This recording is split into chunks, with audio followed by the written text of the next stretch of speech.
Welcome to the Church Resource, where we talk about the best resources for pastors, leaders, and lay people.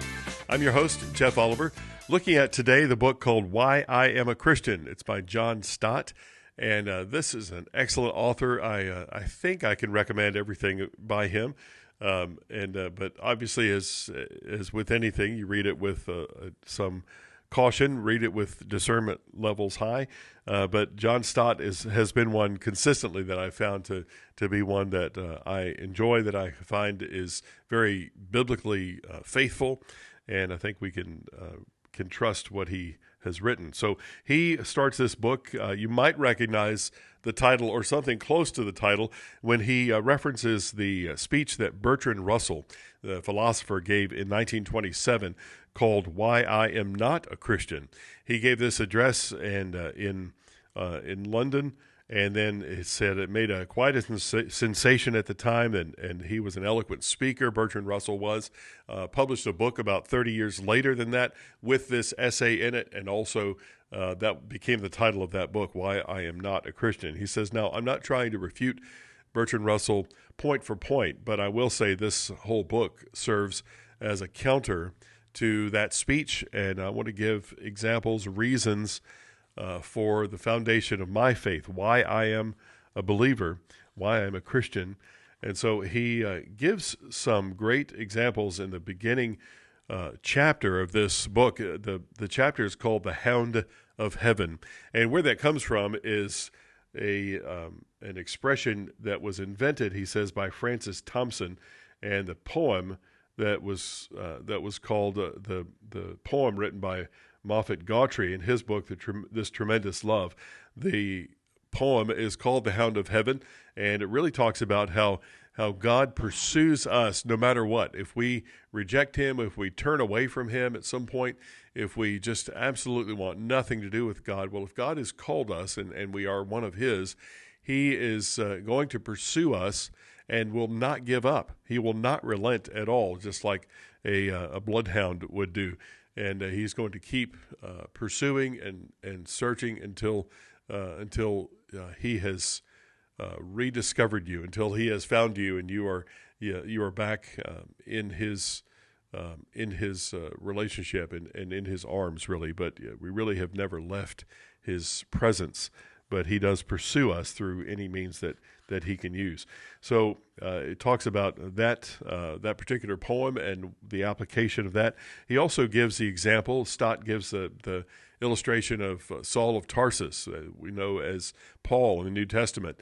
And he is talking about, well, Paul was such a bad person, and the persecution of Christians was his goal.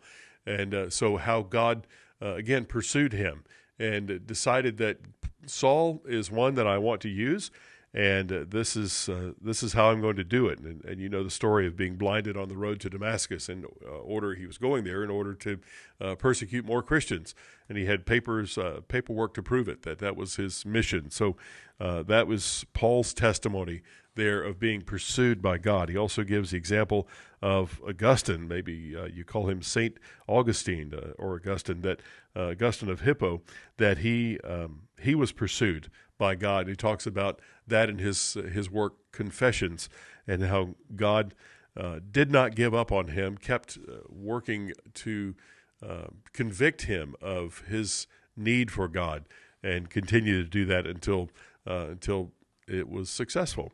One other example that he gives is so many personalities that he gives here in this chapter, but one that is of particular interest to me and might be to you as well, that he talks about God's pursuit of C.S. Lewis and how he worked to convict Lewis, how he worked to convince him, even very intellectually, that Lewis had to be persuaded in that way to come to faith, to believe in the God of the Bible, and that was the way to go. So I think that was a great example to give there of C.S. Lewis as one who God pursued until he did really truly come to faith. In the chapter called The Claims of Jesus, that's another reason that Stott says that he is a Christian, because the claims that Jesus made were important to understand those claims and to realize that they all came true. The things that Jesus said about himself or says about himself in the Bible are all true of him.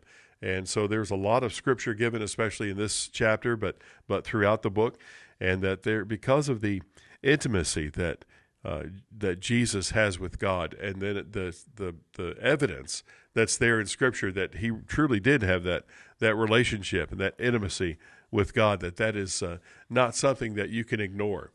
You cannot look past that. Also, the fact that Jesus spoke with such authority, that's even evidence given in the Scriptures by Pharisees and scribes who said, this man speaks with such authority, that they didn't expect to hear that from a rabbi, because the rabbis, even today, will kind of debate, but it's always in a question form. Well, doesn't this mean this, or couldn't this passage, this verse, mean that it has this application? But Jesus spoke with such authority in his teachings that it was hard to not notice it. I'll say it that way, that it could not be ignored or denied that he spoke with authority, and the authority that comes from the Father. So that's one other example I'll give in the book. I will tell you that this is a rich, solid reading, and that you can take a lot of proofs. I could even see you preaching or teaching courses from this book, just to be able to give people a reason for the hope that lies within them, for what they believe and why they believe it, where to get some great examples in Scripture as far as why you are a Christian, because we need to be able to defend that. And I'm not heavy on apologetics, but I think I should know the reason for my own faith and why I have that. But this is, again, a short book, 133 pages, and he gives, at the end of this book, a conclusion. Now, you should read this entire book.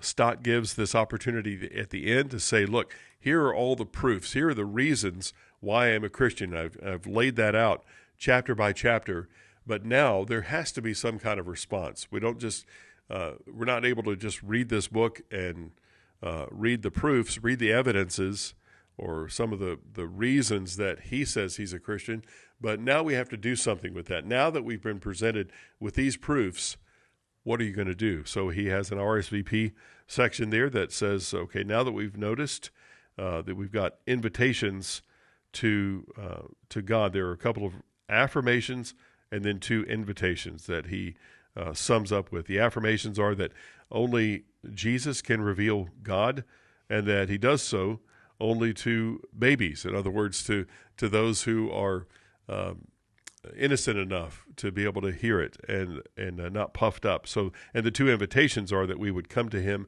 and that we would take up his yoke. And so those 4 things, the 2 invitations, 2 affirmations, are important to consider here. And then Stott ends with the opportunity for you to pray.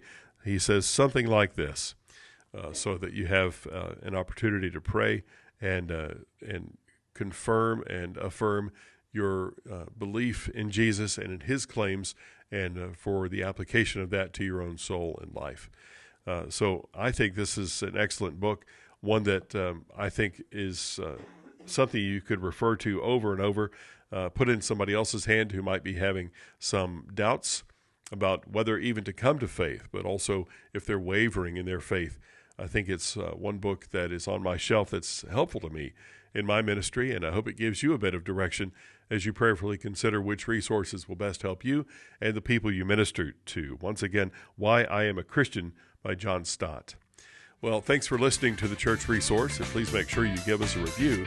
And if you have any suggestions, resources that you would like us to look at, email us at thechurchresource@gmail.com. That's thechurchresource@gmail.com.